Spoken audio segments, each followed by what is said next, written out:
পর্যন্ত ভগবানের হচ্ছে শিরোদেশ হয়, শিরোদেশ মানে মাথা, মস্তক, বুঝেছেন? এরপরে শ্রীমদ ভাগবত কি বলছে? বলছে অপার সংসার সমুদ্র সেতু স্বরূপ শ্রীমদ ভাগবত।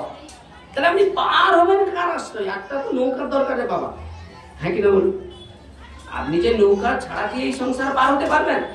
তাহলে সেখানে গুরুদেব হচ্ছে কর্ণধার, তিনি মন্ত্র দিবে, মন্ত্র দিয়ে তোমার কাছে একটা নৌকা নিয়ে আসবে, সেই নৌকায় তিনি মাঝি হয়ে তোমাকে এই সংসার চক্র থেকে উদ্ধার করে নিয়ে যাবে। কিন্তু মাঝি যদি না নৌকা চালাতে জানে, তাহলে তুমিও ডুববে, সেও ডুবে মরবে। বুঝেছেন? ভাগবত এত সহজ জিনিস নয়। ভাগবত আজকে দিরিশে করে চারদিকে কি মহোৎসব, কি অনুষ্ঠান, কিন্তু ভাগবতের মুখ্য বিষয় আমরা শুনেন ভাগবত কি জিনিস। এখন সেই জায়গায় দাঁড়িয়ে ভাগবতে বলা আছে, যদি কোনো ব্যক্তি ভাগবতকে ভক্তি সহকারে পূজা করে, তাহলে তার ভক্তের কি হয় না, সকল মনোবাসনা পূর্ণ হয়। তাহলে সেই জায়গায় দাঁড়িয়ে যদি ভাগবতকে আমরা শ্রদ্ধা সহকারে পূজা করতে পারি, তাহলে ভক্তি ভরে যদি আমরা পূজা করতে পারি, ভক্তি ভরে যদি আমরা ভগবান ভাগবতকে প্রণাম করি, তাহলে আমাদের সর্বস্ব কিছু মনোবাসনা পূর্ণ হবে। এতে বলা আছে, এতে কোনো সংশয় নেই। আচ্ছা বলুন, আপনারা বলুন, আপনারা কি ভাগবতকে শ্রদ্ধা করে প্রণাম করে এখানে ভাগবত শুনতে বসছেন? কয়জন বসছেন? হাত তুলুন। ভাগবত শুনবো আমরা, ভাগবতের শ্রোতা হয়ে ঘাটি দিব পুরো ভাগবত, লাড়ি দিব পুরো পৃথিবী। কয়জন প্রণাম করে বসছেন বলুন? আচ্ছা আপনারা কম বেশি সবাই চরণে, আমরা কম বেশি সবাই কি করি? হ্যাঁ, চরণের চপ্পল নিয়ে আসি, হ্যাঁ কিনা বলুন? আচ্ছা চপ্পল গুলো নিয়ে এসে আমরা কোথায় রেখে প্রসাদ দিতে বসছি? আপনারা আমাকে দেখলে আমার গালে মারবেন, মিথ্যা যদি আপনারা দেখেন। প্রসাদের জায়গা কি চরণ, মানে আপনি মন্দিরে কি মন্দিরে জুতা করে উঠেন? এই জন্য জগতে আমার মতো পাঠককে দিতে লাভ হবে না। আমরা স্পষ্ট কথাটা চোখে আঙুল দিয়ে দেখিয়ে দিতে পারি। তাহলে আমাদের কর্তব্য কি? দেখো এখানে প্রসাদের জায়গা, আপনারা আগে কাজ করুন, ওখানে যার চপ্পল, ঠিক আছে, এখন দূরে রাখুন, প্রসাদের জায়গায় আসবেন। অনেকে আবার কি করে, সেই চপ্পলকে নিচে রেখে দিয়ে তার উপরে বসে প্রসাদ খাচ্ছে। ভাগবতের কি মান রাখলাম? কি বাবা, কথাগুলো একটু ধৈর্য ধরে মনার চেষ্টা করুন, বোঝার চেষ্টা করুন। তাহলে এইবার বলছে কি, শ্রীমদ ভাগবত ভগবানের স্বরূপ, তার প্রমাণ পেলেন কি বাবা? পেলেন তো? ভাগবতের ভগবানের স্বরূপ পেলেন তো? আরে হ্যাঁ কিনা বলুন? শ্রীমদ ভাগবত ভগবানের স্বরূপ বুঝলে মানে? এবার বলছে ভক্তি ভরে যদি কেউ পূজিত হয়, মানে আপনি এখন ভাগবতকে আর মানে কোনো বাড়ির ছেলে যে ঘরে আপনাদের ছেলে কন্যা রয়েছে, তাদের সেই পড়ার বই মনে করলেন না, কিন্তু এতক্ষণ কিন্তু আমরা ভাগবতকে পড়ার বই মনে করেছি। কথাটা বোঝার চেষ্টা করুন। মনে করবেন যে ভাগবত আমাদের ঘরে ছেলে মেয়েরা যে পড়াশোনা করে সেই রকমই একটা কোনো বই হতে পারে, বলে ভুল, এটা অপরাধ হয়ে যাবে। ভাগবত বই নয়, ভাগবত ভগবানের স্বরূপ। আগে স্বরূপ ছিল, তারপর তো ভাগবতের গড়াই যাবে।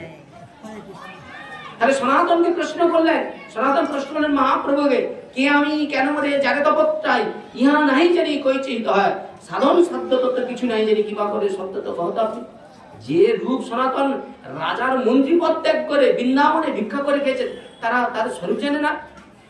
মহাপ্রভুকে কেন বললেন? বলে মহাপ্রভুর কাছ থেকে শিক্ষাটা জগৎকে দিতে চাচ্ছেন। বলে কি, মহাপ্রভু জীবের স্বরূপ হয়, জীব নিত্য কৃষ্ণের দাস, আর আমরা হচ্ছে জীব নিত্য মায়ার দাস।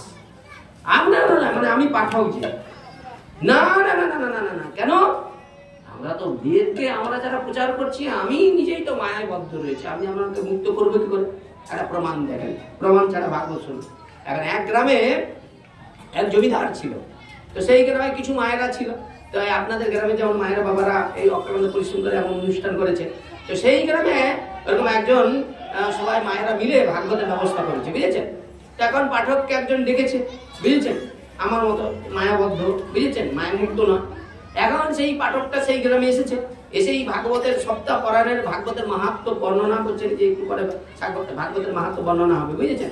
এখন সেই ভাগবতের মাহাত্ম্য বর্ণনা করতে এখন জমিদার মনে মনে চিন্তা করলো, গ্রামে মেয়েরা যখন করছে, তো কিরকম কি ভাগবত, আমি তো এর আগে পূর্বে শুনি না, তো যাই একবার ভাগবত শুনিয়ে আসি কিরকম কি ভাগবত হয়। তো ভাগবত শুনতে শুনতে সেই এখন পাঠক বলছে, যারা ভাগবতকে ভক্তি সহকারে পূজা করে তার মনের বাসনা পূর্ণ করে, আর সপ্তাহ ব্যাপী যদি কেউ ভাগবত শ্রবণ করে তার হৃদয়ে শুদ্ধ ভক্তি দেবী তাকে আশ্রয় করে, তাকে কখনো পেট চুনি প্রাপ্ত হয় না, সে গোলক বৃন্দাবন যাত্রী, বুঝেছেন? এখন ওই জমিদার মনে মনে চিন্তা করেন, এত ধন ঐশ্বর্য টাকা পয়সা সব তো ফেলে যেতে হবে। এই মনে মনে চিন্তা করতে করতে বাড়িতে এসে তার স্ত্রী পুত্র পরিজনের সঙ্গে কথা বলে তিনি মনে মনে চিন্তা করলেন 7 দিন ভাগবত করা। কি বাবা, ইচ্ছা তো জাগে, এখন তিনি কি করেছেন, সেই যে পাঠকটি যার নাম ওই যে বাবা আছে, উনি ভুল করে আমাকে নিয়ে আসছে, জানে উনি শুনে উনি ধরে নিয়ে চলে আসছে, বুঝেছেন? না যায় দাঁড়িয়েছে হাত জোড়ে কি জানি আর ধরে নিয়ে চলে আসছে, বুঝেছেন? এখন সেই পাঠকের কাছে গিয়েছে রাজামশাই, রাজাকে দেখেই তো পাঠক একবারে গদগদ। রাজা আসছে মানে কি, আমাদের চোখের আগে দিকে যদি কেউ রাজা যায়, রাজা লোক, তাহলে আমাদের একটু আনন্দ হবে কেন? তাদের বাড়িতে গেলে কত সম্মান পাবো, কত অভ্যর্থনা করবে, কত কিছু খাওয়ার ব্যবস্থা করবে, কত কিছু ব্যাপার। পাঠককে দেখেই শ্রদ্ধা টদ্ধা করলেন, করার পরে সেই পাঠক এখন পাঠকের কাছে রাজা মশাই বলছে, পাঠক মহাশয়, আমি মনস্থা করেছি আপনাকে দিয়ে 7 দিন ভাগবত করাবো। রাজার ঘরে ভাগবত, বাবা রে কি অবস্থা, রাজার ঘরে ভাগবত, তাহলে কি বিশাল ব্যাপার, বুঝেছেন? পাঠক থেকে গদগদ, রাজার ঘরে ভাগবত মানে আমার মতো, বুঝেছেন? বিশাল ব্যাপার, বুঝেছেন? ভালো কথা বলছে, শোনো, এই যে ভাগবত হবে, যিনি ব্যাসপীঠে বসবে তাকে কিছু ভালো ভালো কিছু দান করতে হয়।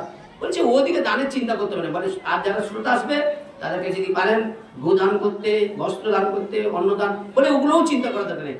তখন বলে পাঠক মনে হয় যিনি আচ্ছা লোক পেয়েছি, কি বাবা আচ্ছা লোক পেয়েছি না, একবারে 1 বছর রোজগারটা করে দিল, একবার ঘন্টা বাজবে 1 বছর রোজগার করলো আমার মতো, বুঝেছেন? ভালো কথা। এইবার পাঠক একটা দিন দেখে, রাজা যে দিন করেছে সেই দিন পাঠের ব্যবস্থা করবে, একবারে যত শ্রোতা আসছে সবাইকে দান করছে, কাকে বস্ত্র দান, কাকে যা যাবতীয় দান করেছে, তারপরে শেষে অন্নদান হবে, বিশাল ব্যাপার, বুঝেছেন? 7 দিন পার হচ্ছে, পাঠক পাঠ করতেছে, রাজার চিন্তা কখন সেই বৈকুণ্ঠ, ওই যে বৈকুণ্ঠ থেকে, ঠিক আছে, ভগবানের যে মানে ভগবানের প্রিয় দাঁড়িরা, মানে ভগবানের প্রিয়জনরা, তারা কি করবে, ওই রথ নিয়ে আসবে, রাজা টুক করে উঠে এইসব ছেড়ে দিয়ে পালিয়ে যাবে, থাকতো সম্পত্তি আমার, ওই আমি গোলক বৃন্দাবনে ভগবানের সান্নিধ্য দেখে যাবো, বুঝেছেন? এখন বিষ্ণু পার্শ্বদের দিকে লক্ষ্য কখন আসবে, কিন্তু যা একটাও কি আসে, দিন কেটে গেল, রাজা মনে মনে চিন্তা করে, মনে হয় ওই ট্রেন লাইনে কি হয়, ট্রেন যখন আসছে সে গেট পড়ে যায় না, একটু 5 মিনিট 10 মিনিট দাঁড়াতে, মানে জাম পড়ে যায় না রাস্তায়, ট্রেন যাচ্ছে, তখন মনে মনে চিন্তা করে ভগবানের দাঁড়িয়ে মনে করে বিপদে পড়েছে, ওই দিন আসেনি, প্রথম দিন আসেনি, কি আছে পরের দিন আসবে। এই করতে করতে বাবা 7 দিন হয়ে গেল, পাঠ সমাপ্ত হয়ে গেল, কিন্তু গোপনুপাখানে দেখো ধুন্ধুকারী পেদ হয়ে গিয়েছিল, সে পেদ ভাগবত কথা শুনে 7 গাঁট ফেটে গেল, সেখান থেকে বৈকুণ্ঠ থেকে দাঁড়িয়ে এসে কি করলো, তারা নিয়ে চলে গেল বিষ্ণু পার্শ্বদরা। মনে মনে চিন্তা করলো, আমার কথা কেন এত লেট, ভাই কথা পাঠ হয়ে গেল, সবকিছু হয়ে গেল, কথা সমাপ্ত হয়ে গেল, বুঝেছেন? কিন্তু দেখছে যে আর চারদিকে দেখছে যে কোথাও থেকে রথ আর আসেনি, মনে মনে চিন্তা করছে, এখন অতজনের ব্যবস্থা বলতেও পারে না, সেই সব দিকে লক্ষ্য। পাঠ শেষ হলো, পাঠক তার খেয়ে দিয়ে অর্থ নিয়ে বেরিয়ে চলে গেল, বুঝেছেন? রাজার মনে দুশ্চিন্তা, কবে আসবে, দেখে দেখে দেখে দেখে ভাই দিন কেটে গেল, আসে না, আজ 21 দিন সমাপ্ত হয়ে গিয়েছে, কালকে হবে 22 দিন। তাই এখন রাজা মনে মনে চিন্তা, যাক পাঠকের বাড়িতে যাই, যেই কি করলেন, পাঠককে প্রণাম করলেন, প্রণাম করার পরে বলছে, হে পাঠক মহাশয়, আপনি কৃপা করে আমার যে 7 দিন ভাগবত করলেন, আমি তো গোকর্ণোপাখানে দেখলাম যে ধুন্ধুকারী উদ্ধার পেয়ে গেল, বুঝেছেন? তো আমিও তো ভাগবত কথা শুনেছি, 7 দিন ধরে আপনি যা যা বলেছেন সব করেছি, তো আমার আসেনি কেন? বলে এখনো আসেনি, বলে না, বলে তাহলে কি ব্যাপার বলো তো, ভগবান কি কোনো রকম কোনো কাজে ব্যস্ত আছে, সে তো কোনো রাস্তা খুঁজে পায়নি, বুঝেছেন? ও তো জানা নাই। তখনই সেই রাজা ধার্মিক হয়, তখনই বললেন, আমি একটা ভুল করেছি, যজ্ঞ করার পূর্বে একবার আমার গুরুদেবের অনুমতি নেই। দেখেন ফলটা কথা, গুরুদেবের অনুমতি নেওয়ার দরকার, কোনো গুরু দেবগুরু, হ্যাঁ, এদেরকে কখনো ত্যাগ করা উচিত নেই, কিন্তু এ তো গুরুকে ত্যাগ করেই অনুষ্ঠান করেছে, বুঝেছেন? এখন সেই জায়গায় দাঁড়িয়ে সেই পাঠক বলছে, চলুন আমরা দুইজনে আমাদের গুরুদেবের গৃহেতে যাই। তা গুরু গৃহেতে গিয়েছে, গুরুদেবকে প্রণাম নিবেদন করেছে, প্রণাম করেই রাজার চোখে গল গল করে জল বেরিয়েছে। এখন সাধু মানুষ, হ্যাঁ, ওই তো দেখলেন চোখে জল দেখলেই ভাই যাকে তাকে বিশ্বাস করে ফেলে, আমি যাবো চোখে জল দেখলেই যাকে তাকে বিশ্বাস করে, নিজের জামানো অর্থ তাকে দিয়ে দিই, বাস এমনি ভাবেন, আমি শেষ হয়ে করে ফেলে, বুঝেছেন? আমরা অতি সহজে, মানে দেখবেন যারা একটু ভাগবত লাইন আছে তাদের হৃদয়টা সরল, লোক জেনে যায়, তাদের কাছে দুঃখ করবে, তারা তার ঝাড় দেবে। আমি তো এই করে করে সর্বনাশ হয়ে গেছি, বুঝেছেন? ভালো কথা। এবার পাঠক কি করেছে, পাঠক আর এই রাজা কি করেছে, গুরুদেবের চরণে পড়েছে। তখন গুরুদেব বলছে, কি হয়েছে তোমাদের চোখে জল কেন? বলছে, গুরুদেব বাড়িতে 7 দিন ভাগবত করেছিলাম, পাঠক মশাই পাঠ করলো, বললো নাকি 7 দিন ভাগবত কথা শুনলে গোকর্ণোপাখানে সেই ধুন্ধুকারীকে উদ্ধার করবার জন্য সেই বিষ্ণু পার্শ্বদরা তারা রথে করে ধুন্ধুকারীর দিব্য দেহ ধারণ করে তারা বৈকুণ্ঠে চলে গেছে। আমিও সেই ভাগবত করেছিলাম, কিন্তু আমার কেন হলো না? কাঁদছে, কেন হলো না? এবার কেন প্রশ্নটা আপনাকে আনতে হবে, এই জায়গায় তো আসতে হবে। দেখুন গুরু কি জিনিস দেখেন, গুরু তত্ত্বটাকে উপলব্ধি করুন।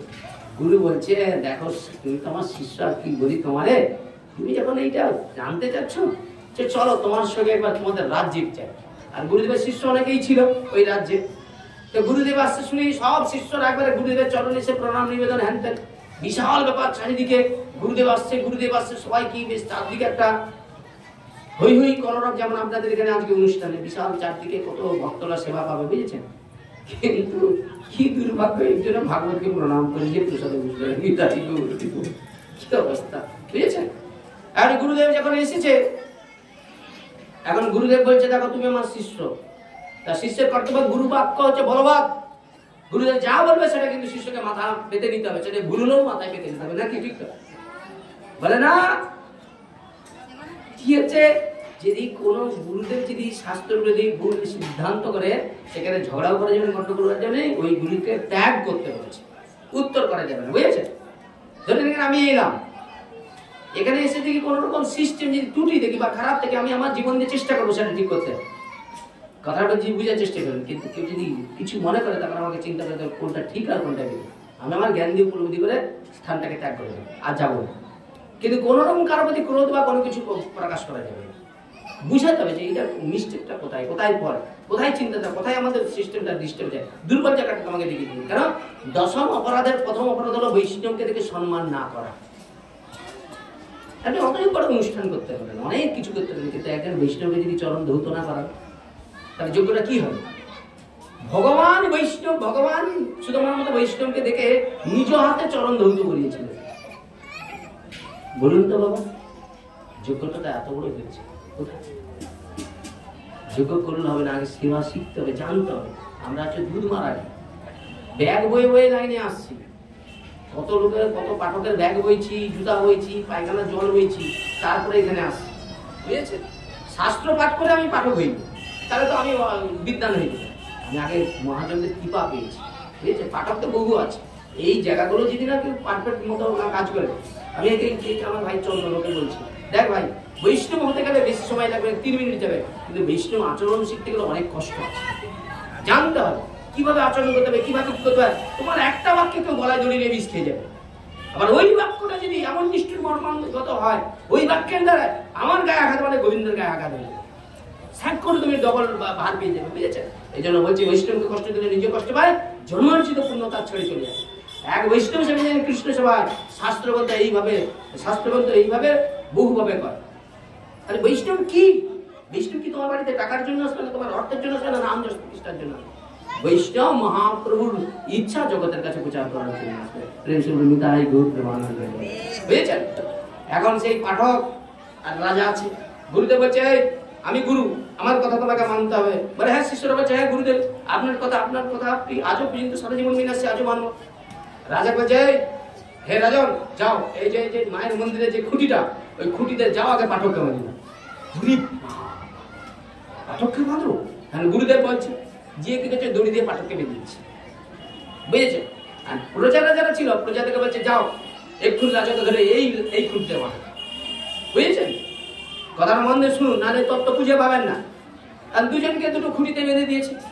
আর রাজাকে বলছে তুমি পাঠকের দড়ি খুলো, আর পাঠককে বলছে তুমি রাজার দড়ি খুলো। ভাগবত কি প্রমাণ দিচ্ছে দেখুন, কেউ কারো দড়ি খুলতে পারবে না, দুজনই তো হাত বাঁধা আছে। তাহলে মুক্ত পুরুষের প্রয়োজন। পাঠককে গুরুদেব বলছে তুমি যাকে দিয়েই পাঠ করাও না কেন, যে এই কর্ম করবে তার মধ্যে যদি কোনো কামনা বাসনা লেশ মাত্র না থাকে, তাহলে ওই 7 দিনেই বিষ্ণু পার্শ্বদ এসে তাকে উদ্ধার করে নিয়ে যাবে।